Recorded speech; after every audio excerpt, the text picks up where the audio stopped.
Hello, and welcome to our Top of Mind podcast.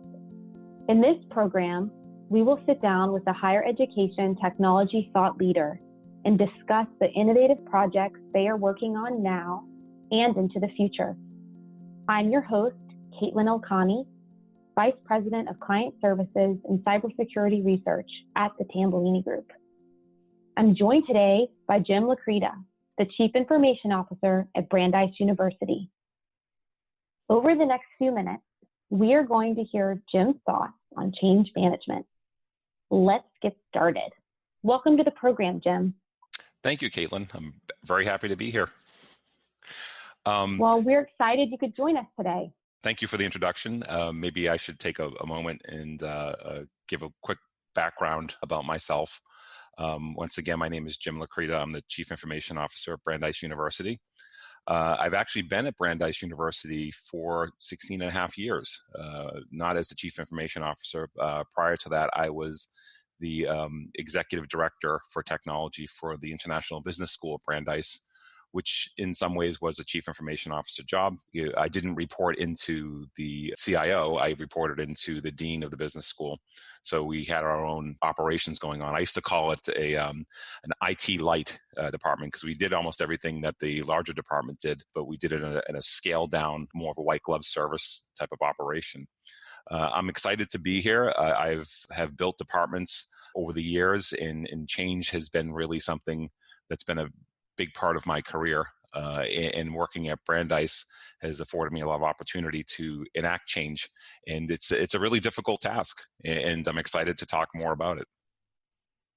Well, thank you. That's a good segue into us hearing some of your stories that you've really experienced at Brandeis over the years. Can you tell us some examples of change that you've had to navigate? Absolutely. So I think in order for me to give examples, I think I need to give the bigger context of when I came on as CIO. Back in 2016, I became the CIO. During that time, I did the usual assessment that one would do. We went under a redesign, brought in some new people, and put them in some leadership positions. And really, to be honest, the department itself was not viewed in a great light. ITS, so that's Information Technology Services, had a history of taking on everything that the campus pushed it away, and then sometimes repelling too, because they got nervous. They took on so many services that when I came on board, they had over 300 services that they were offering to the community. And if you look by comparison, a lot of other universities that are much larger than us don't even offer that many services. So we were trying to be everything to everyone, and it was really diluting what we could do. I mean, the question is, would you like to offer 300 mediocre services, or would you like to have 150 really good services? So the conversation, on items like that had to come to light. And the really difficult part about that is that involves change in trying to get people on board to move to something different and to have a different state of mind and think about things differently. So I'll give you a quick example, and you might consider this low-hanging fruit. But when I came on board, we had no less than 4 different video conferencing programs that the campus was using. And we were spending a ridiculous amount of money. And even aside from that, the licenses, we were supporting these. We went around and we spoke to all the different groups on campus and said, well, what do you need for your, to run video conferencing? When do you use it? How much do you use it? We got all the metrics together, and we did an assessment, and then we went back and talked to different vendors. We got one vendor.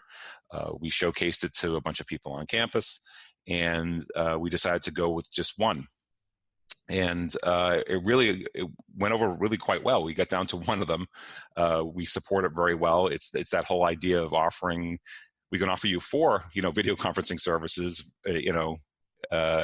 fairly well, but I can offer you one that's really good. And so, we've tried to stick to that as we've moved on. Over the past few years, we've had to identify a lot of critical gaps in technology, try to remediate them. Basically, the department, to be quite honest, was a little gun shy when I came on board. The IT department turned into a cost center, essentially, and every project that we did was considered an IT project. And even though if they were business solutions, they were basically pushing things the campus was pushing things to us.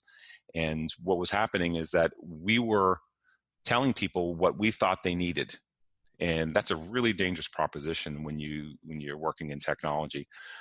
They were paralyzed with fear because they would take on a project and they felt like they were just driving the whole thing, and they didn't know how to engage properly, and we didn't have project management engaging properly on campus.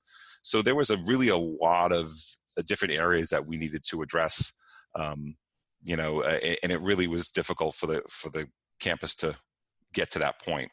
So, and for me, the goal for us was it was imperative that we needed to collaborate with the community so that technology solutions aligned to the community needs. We had to use our limited resources wisely. We need to produce solutions that meet and need, positive and pleasurable experiences for the partners. And I use the word partners because it's important. I wanted to make sure my folks felt like they were partnering with the campus. But there's a lot of trust that needed to be built upon that. So anyway, back to 2016, it was very clear that we weren't even close to any of that. It really started with changing the IT department. There was so much change on campus that needed to happen. But my thought is that how could I possibly change how we operate with other people on campus when internally, we needed to change. And I had an IT department that were afraid of change. And I would always say to them, you work in IT. I mean, that is the nature of technology. It's change. And I tried to get them very comfortable with it, but it's taken a long time to get them to that point. What's really fascinating is, truth be told, the first thing that struck me when I began was the actual physical building. I know this may sound strange, but I walked into the building where technology is based out of at Brandeis, and we had exposed ceilings, poor lighting, stained carpets. We had walk-off mats in the hallway that were taped along the edges. We had conference rooms with little to no technology, very few meeting spaces, leaky ceilings, you name it. It was like a haunted house. Oh my gosh. Yeah, and people got used to that, I guess, over the years. There was this feeling of, like I mentioned earlier, like a hunkered down feeling, and I thought, like, how can people take pride in what they do, if they're working in an environment that doesn't seem very professional? And, right. With a small budget right away, I had everything painted. We changed lights. We added carpet. We brought in some new furniture. We put technology in the conference rooms. We created a training space. And so you fast forward now, and, it's like one of those home and garden shows. We have, Oh, wow. Yeah, we have like a kitchen. Our kitchen's now like a gathering place. We have conference rooms that are always busy. People in the hallway socializing. It's almost like everyone kind of came out of their holes, and we're like, it was like a new day. Everything's brighter and everything seems cheerier. And when you get an environment where it's more professional, people are more collaborative, and so people really embrace that. And to me, it was a good way to make it's a large change, but it's a small change because it really was just some carpet and paint. And I wanted people to get comfortable with something a little bit different. And so it was a kind of a baby step for me because I really needed to get the group to get comfortable with this. And so that was really kind of, it's a non-technological example of it, but in the meantime, I'm around kicking tires. I'm asking questions about why we do things and how we do things. And there was a lot of resistance to that, like, well, we've done things like this the whole time, so why don't we just continue doing it that way? It seemed to work for us. Well, people, go ahead, sorry. One of the themes that I'm hearing in your story is that there's a big component of both setting and managing expectations on an ongoing basis. Yeah, excuse me. I think that you are 100% correct. I mean, here's the thing is that people didn't really know what to expect.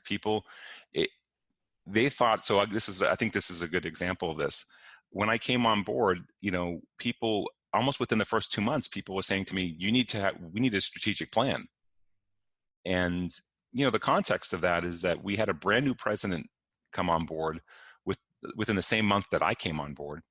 And he's working on his strategic plan. And I couldn't possibly, step ahead of that. I needed to wait and see where he was going. I knew where I needed to bring the technology department. With that, what I did was I did create some themes and guiding principles to hang our hats on. for the most pressing issues. And we had a lot of short-term project needs. We call them fires. So there was a lot of fires to be put out, and a lot of reactive type of items that needed to happen. We really didn't have many proactive projects on the front burner, just because we had to fix so many things. And our infrastructure was really woeful. We needed to address a new ERP solution. I put a stop to the IT governance group, because I had been on that committee for in my previous role, and it had not gone so well. And plus IT governance, we weren't taking on anything new. I had to stop everything, and we had to really fix what we had. And so that was the priority. But it was back to your point about resetting expectations and managing that with people. It's people were expecting, typically you do a strategic plan, and then you do this, and then you do that. And it was getting them on board, just basically say, we're not doing that. We're going to do it a different way. And it's a change from the way that you've done it before. But here is what we are going to have. We're going to have our themes. We're going to have our guiding principles.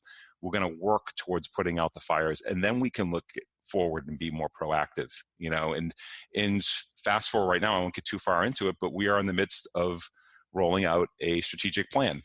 Now, we're years later, but now we're in a better spot. The university has a strategic plan that they're starting to roll out to the campus, and we can kind of go on the crest of that. And that's been very helpful. So as you think back to all these lessons learned, if you were going to condense the role of the CIO during change management into a few words, how would you frame your role? That's a great question. How would I frame my role? I think that my role really has been that of, I've leadership, change management, manager. I really have been a jack of all trades. It's not what I expected when I was coming into it. And I don't mean that in a bad way. There's been a lot of me being very tactical, a lot of blocking and tackling, and the group needed it.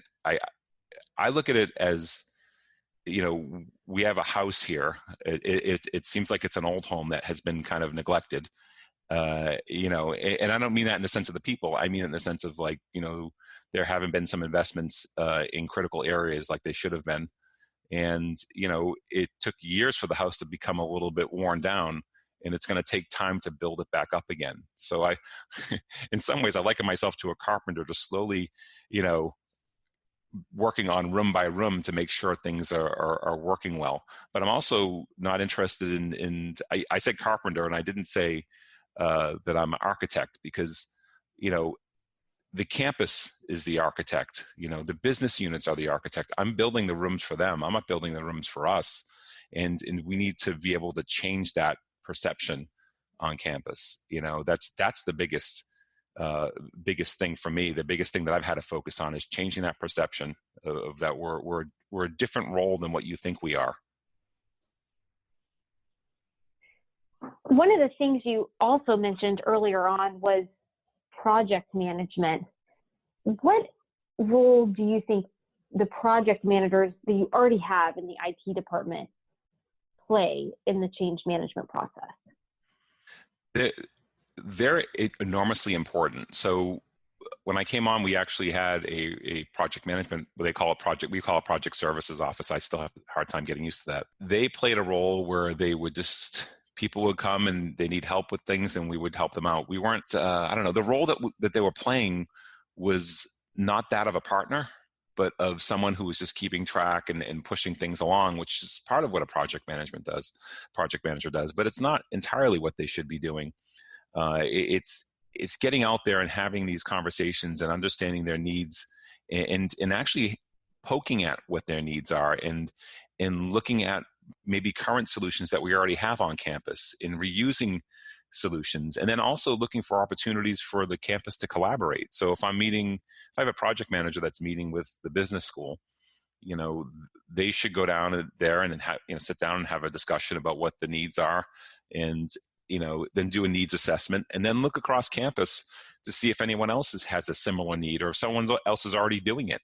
We have a tendency to work in silos, and one of the things that I want to do is get rid of a lot of the third-party systems we have on campus. We're trying to simplify as a campus, and a way to do that is to do that through project management. And those are the folks that are kind of out there on the ground, and those are the ones that really should be mindful that that there are other things happening on campus and not work inside a bubble.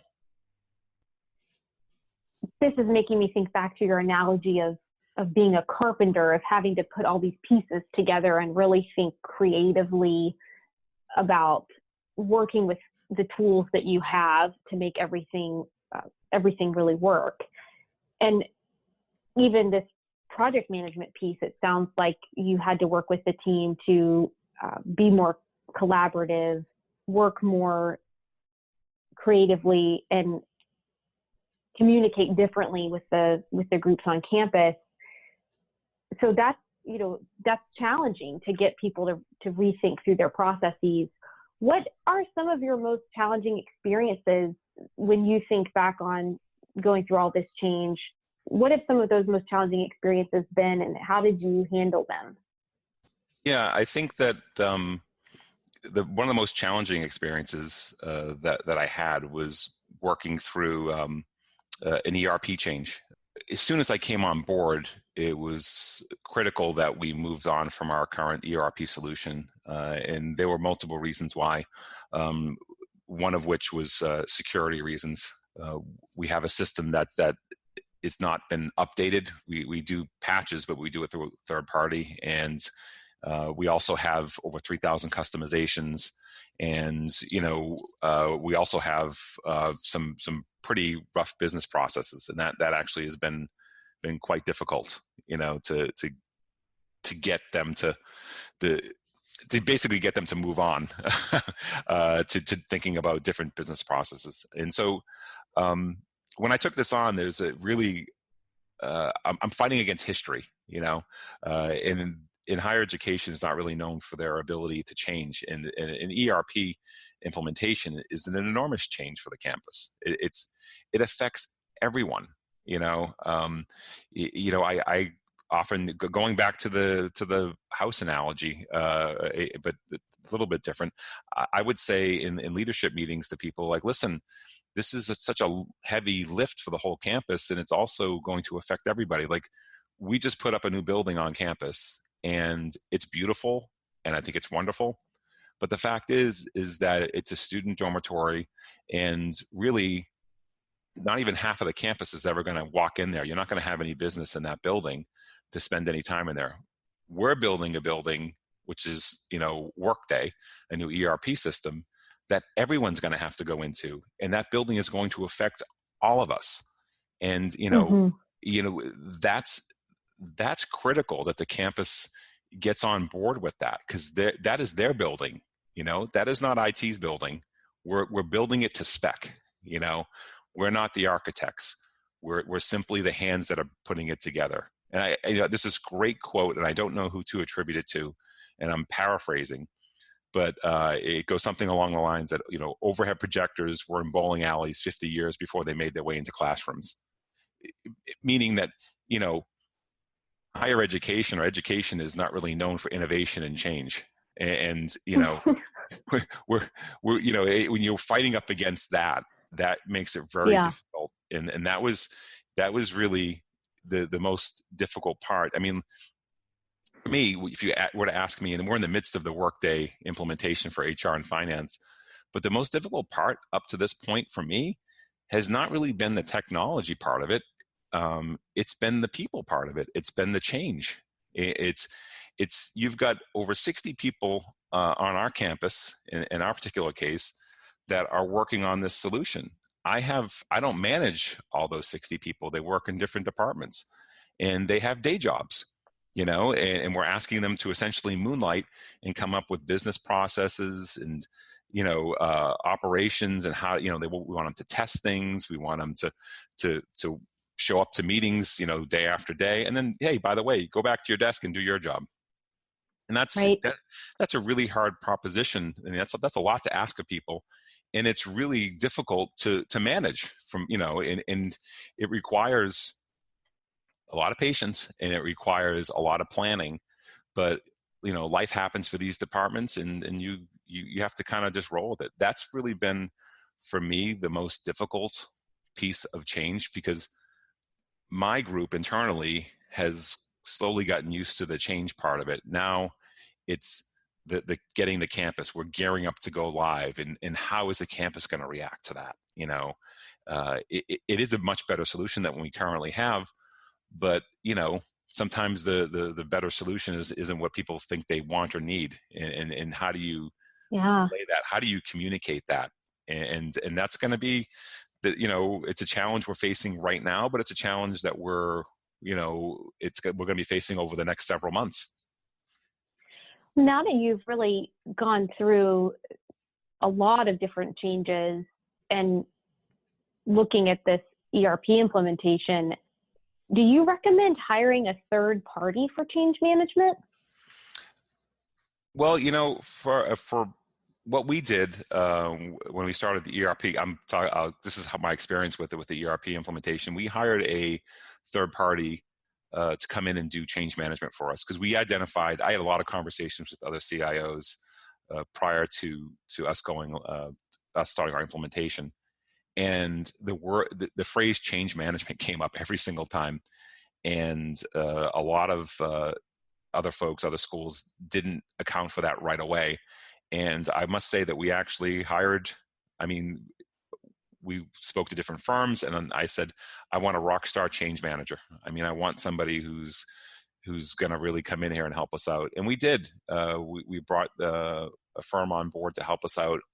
And at the same time, I had hired a communications person, a full-time employee for the IT department.